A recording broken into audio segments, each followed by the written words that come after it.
sila mga kasama ngayon. Pinapasahan po natin sila ng recorded video. So, we'd like to welcome you as well. Kung di ka man kasama online but you are watching the replay. Replay na kasi ito, di ba? Pag napakinggan nila. No? So, welcome. So, we are now in biblical history.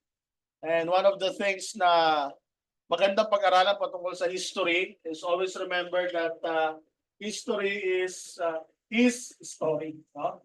Or meaning to say God's story. Yan. So, isang magandang bagay na panimula sa history. Ng history, whether Philippine history, American history, world history, Asian history, biblical history, it is God's story. And especially in the Bible, kaya siya biblical history, dahil although maraming nangyari, hindi naman lahat na isulat, pero isinulat ng Panginoon yung mga bagay na importante sa Kanya. Tama? History na nga eh. Tama? It is His story. Hindi natin kwento. Hindi to kwento ni David. Hindi to kwento ni Samuel. Ito yung kwento ng Diyos. Kung paano siyang gumamit ng mga tao in the span of these years na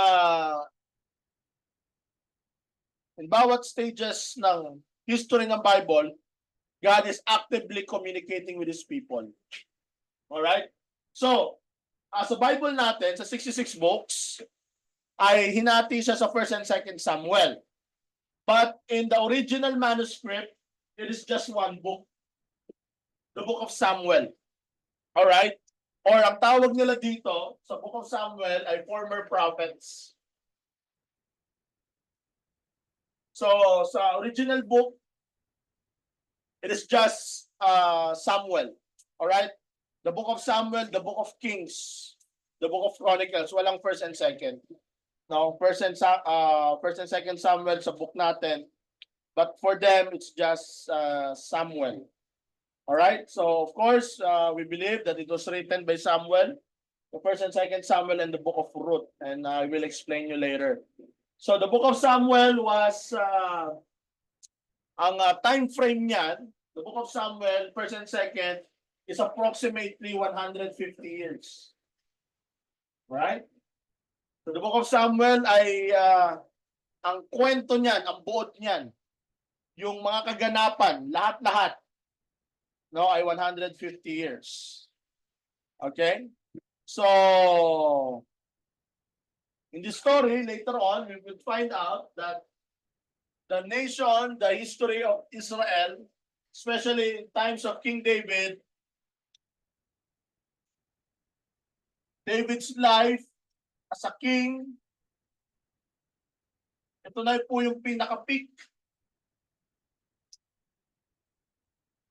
of Israel's history. What do you mean by peak? Brother Sin?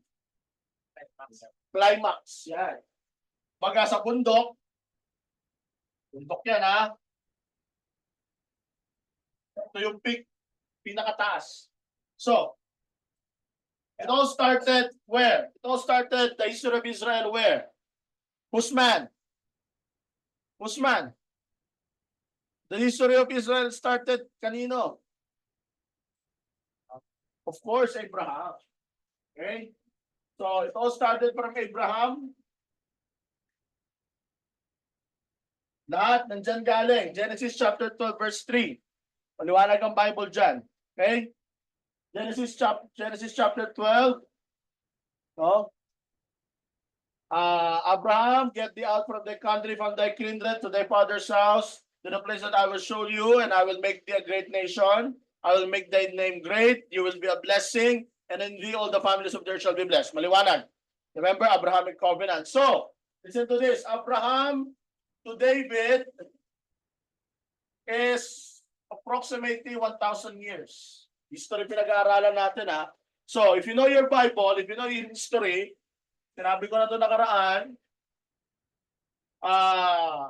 let's go dated back from 2,500 BC approximately. Sa history, hindi ako masyadong dogmatic dyan kasi